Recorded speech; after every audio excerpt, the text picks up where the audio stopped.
Саламатсыздарбы, урматтуу көрөрмандар. Бүгүнкү кичинекей түз эфирим дагы бир айымга арналат. Орозайым Нарматова деген жаш саясатчы кызыбыз бар. Убагында Садыр Нуркожоевич иштерди деле колдоп жүргөн экен. Анткени мындай мекенчил топтордо жүрөт. Бизди көбүнчөсү демократ, батышчыл деп коюшат. Но мен ойлойм, биз деле мекенибиз өнөккөн өлкө бололук деп аткан адамдарданбыз. Бирок көп кишилер дейт, Атамбаевдин учурунан бери эле биз чындыкты айтып, көзүнө бир нерселерди сайып берсек, Атамбаевден мурун деле Бакиев, Акаевдин учурунда деле ушундай болгон да. Дароо эле бизди мындай, бул деген батышчылар, булар ошол жерден акча алып, биздин улуттук када салтыбызды, нарк маселебизди бузат деп ушинтип келишет да. Орозайым бул дайым ушундай мекенчилдердин арасында жүргөн, тың, өзүнүн сүйлөгөн сөздөрүн урду менен айткан жакшынакай кызыбыз бар. Азыр ал Адахан Кимсамаевдин командасында жүрүп, ага бир топ добуштарды, сөздөрдү, мындай ийгиликтерди жаратып келаткан кыз. Бүгүнбү же кечеби билбейм, бир эркек сымал зөөкүр башта кепка кийип алган экен, эми болгон оозуна агыт кирип карайт чыккан сөздөрдү ошол кызга жиберип атканы бул биздин кыргыздын када салты, нарк маселеби. Биздин кыргыздын жигиттери күрөшө турганы, согуша турганы айымдар калдыбы? Болгондо дагы назик айым, ал өзүнүн сөзүн айтып коет, эч кимге өзүн жакпай укпагыла. Ал өзүнүн сөзүн айтып эле, ушинтип эле Адахан Кимсамаевдин жасаган ишин, кылган аракеттерин баарын элге даңгазалап жүрө берет. Ал эч кимге андай тыюу салынган эмес. Ошон үчүн бүгүнкү күндө бардыгыбызды чакырат элем. Баягы моралисттер көп. Баары эле отуруп алып эле, диванда отуруп алып эле, тигил пиво ичиптирби? Тигил сөгүнүп коюптурбу? Тигил эми бирөө менен төшөктө жатат бекен? Деген маселелерди биз качан токтотобуз?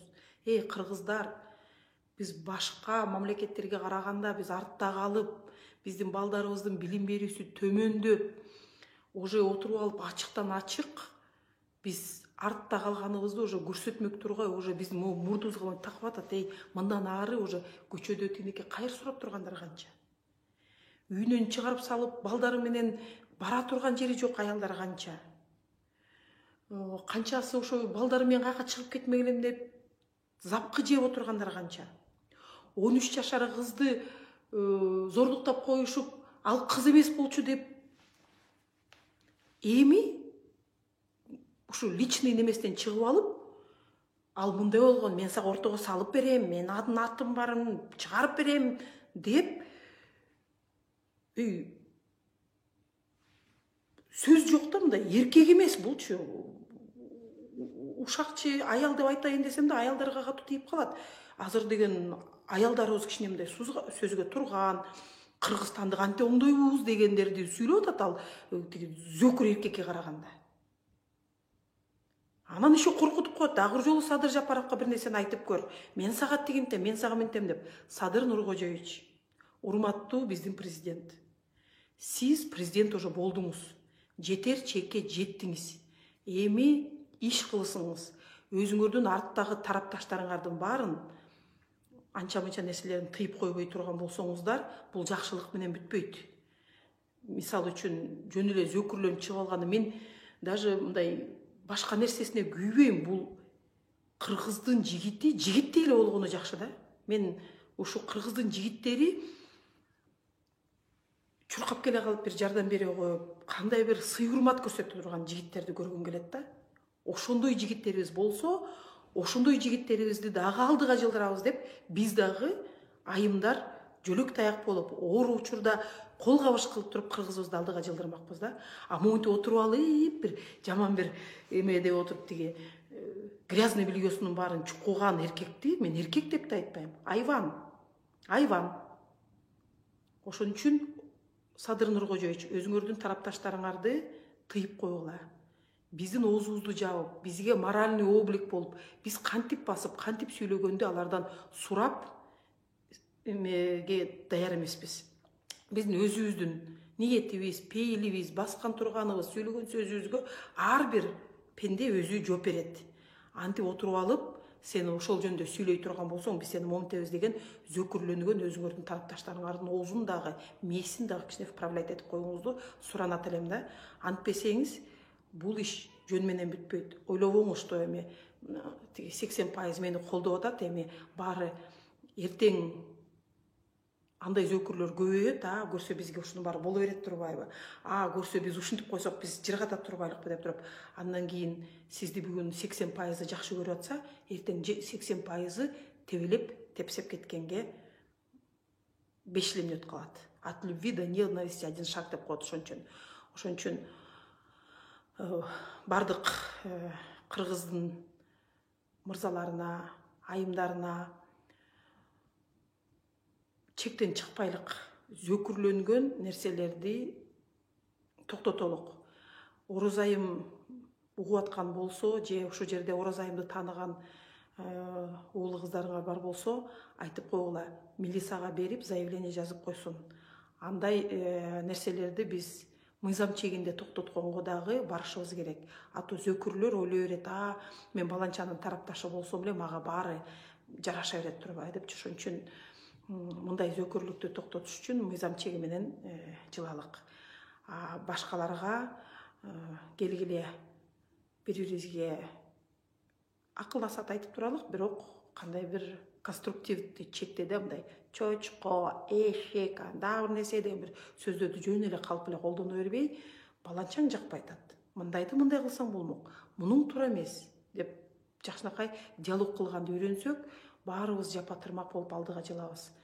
Бирөөлөргө үлгүбүз, бирөөлөргө ушундай болгум келет деген нерселерди көрсөтүшүбүз керек да. Анан отуруп алып, чоң жигиттерибиз тескеринче коргогондун ордуна кордоп турса, бул жакшы көрүнүш эмес. Эмнени бүгүн жаратсак, эртең ошол нерсе келип башыбызга тиет. Ошон үчүн жалаң жакшы нерселерди, жакшы демилгелерди ишке ашырып туралык. Бүгүнкү менин кайрылуум Садыр Нуркожоевичке тарапташтарыңар менен сүйлөшүп, штабтагы кишилериңерге айттырып, элдердин кичине анча-мынча тизгинин, жигиттердин, өзгөчө силердин тарапташтарда турган жигиттердин тизгинин акырын тыйып коюңуздар. Эгер андайга барбай турган болсоңуздар, анда против лома другой лом тоже найдется деген маселе бар. Кечке эле силердин зөкүр тарапташтарыңарды чыдап отургандай биздин дагы чыдамдыгыбыз кетет. Ороз айымга поддержка, уныбайт этпе, андай зөкүрлөрдө көп, жолубузда көп болот. Биз курчуй беребиз, чоңой беребиз, күчтөнө беребиз. Бизге Ороз айымга 1000 мертебе айымдык поддержка. Эркектер, жигиттер, март болгула. Кыргыздын айымдары назик болгусун келсеңиздер, силер тескеринче биздин коргоочу болуп беришиңер керек. Анан зөкүрлөнө берсеңер, анан биз дагы күчтүү болуп ответке бере баштайбыз. Ошон үчүн ойлойм, саясатта дайым элди экиге бөлгөн дейт, бузук эмес. Эл 20га бөлүндү, 18ге бөлүндү. Анткени 18 талапкер чыкты. Анан баарын эле зөкүрлөнүп эле мен сени тигини көрсөтөм, сенин тигиңди көрсөтөм деген бул туура эмес. Келгиле Нургүл айым, эркектерди эркектей тарбиялап, эркекче март бол, эркекче жүр деп эле чакырып коебуз. Анан ушул жерде отуруп алып, ой ал кыйын иш жасап атат, ошол эркек деп ага айтсаңыз, эртең сиздин кызыңыз жөнүндө жанагыдай жаман сөздөр айтылат дагы, бирөөлөр зөкүрлөнө баштайт. Ошон үчүн баарыңарга бакубат жашоо, жакшы маанай, жакшы ойлоруңар бар болсо бөлүшкүлө, биргелешип, сонун демилгелерди ишке ашырганга мүмкүнчүлүк, кудурет жетет. Аман эсен болуңуздар. Assalamu alaikum. Калайык калк, эл журт. Ушу кимге көрсөңөр да көбүрөөк поделиться кылып койгула. Эмне дегенде азыр Facebook'tan көрүп калдым, тиги Таластан Бекзат деген инибиз аябай эле өзүн эркектей эркек кылбаган нерселерди кылды окшойт. Бул өкүнүчтүү.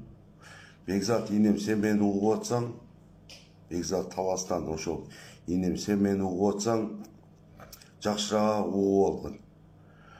Бул шайлоо өттү. Садыр Жапаровду жаманбы жакшыбы эл шайлады. Президент болду. Эми болду, эми көчүн кыз ука. Инем, көчүн кыз көп ороз айымга асылып, кичине эркек болгон. Кичине эркек бол. Сен ороз айымды айтып атасың. Ар ким менен төшөктө жаткан деп.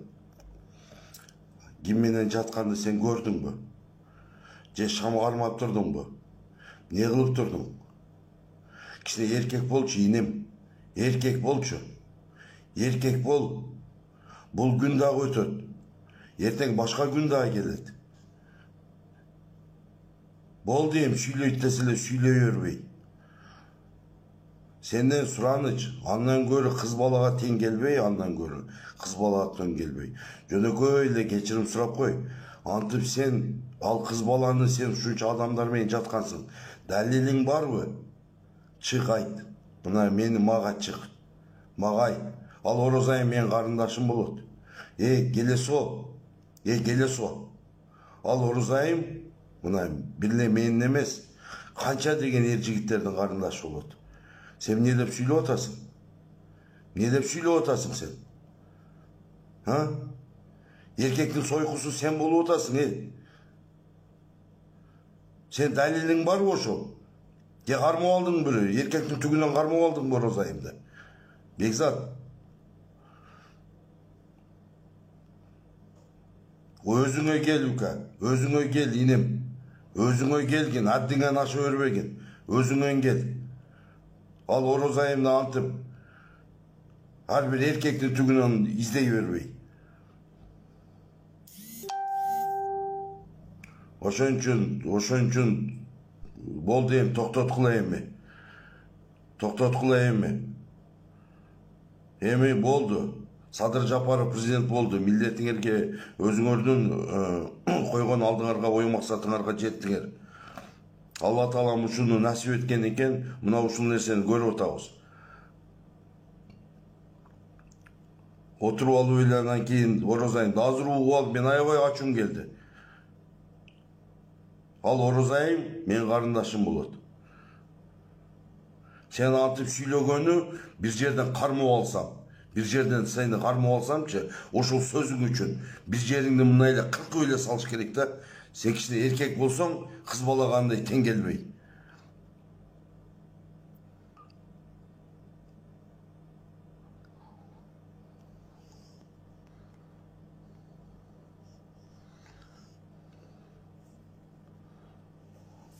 Асыл кайынжа туура айтасыз.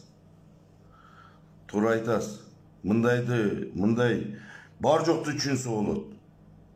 Бар жокту түшүнсө болот. Бекзат тигини айтып атты, муну айтып атты, аны муну деп ууруу деп атты, саткын деп атты. Кандай болгондо деле айтты, бул эми саясий экен. Бул эчтеке эмес. Бардыгыбыз эле туура түшүнүп аттык. Бирок бүгүн сен ашырып бирдиң, Бекзат. Бүгүн сен ашырып бирдиң. Бүгүн сен ашырып бирдиң. Менде факт бар, далил бар, 5-6 эркегиң бар. Ошолордун түгүндө жаткансың. Мен керек болсо бар жогун далилди ачып берем дедим. Ачып бербесең анда эми капа болбой, Бекзат.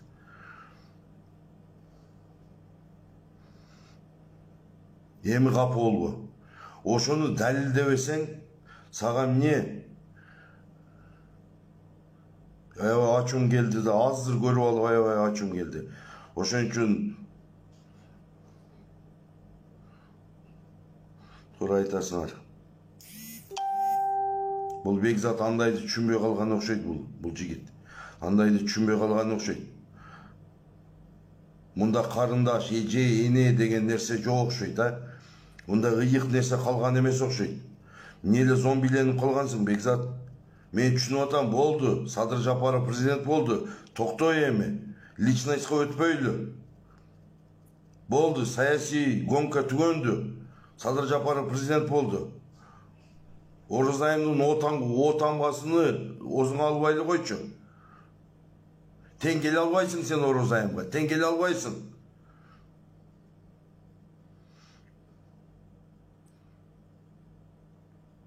Daha bir жолу айтып кетейин.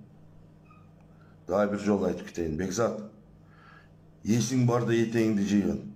Энем, Орозайым карындашыбызга аябай жаман сөз сүйлөдүң.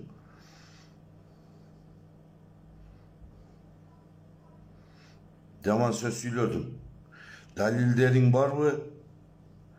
Далилдериң жок болуп алып Алланын астына эмне күнөөкөр болуп атасың?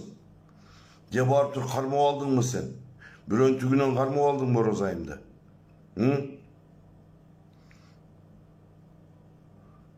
Кудай тобо алдың, бу эркектик нерсени кылбадың сен бала. Бу эркектер мындай кылбайт эч качан.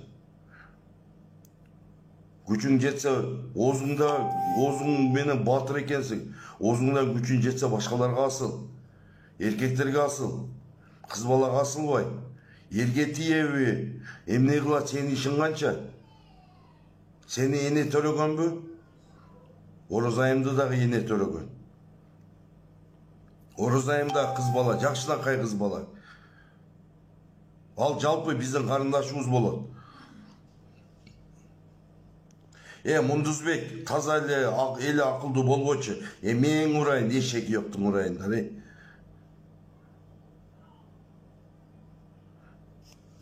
Могул жерде болгон нерсени айтып атабыз. Болду, токтоткула. Ошол нерсени айтып атабыз.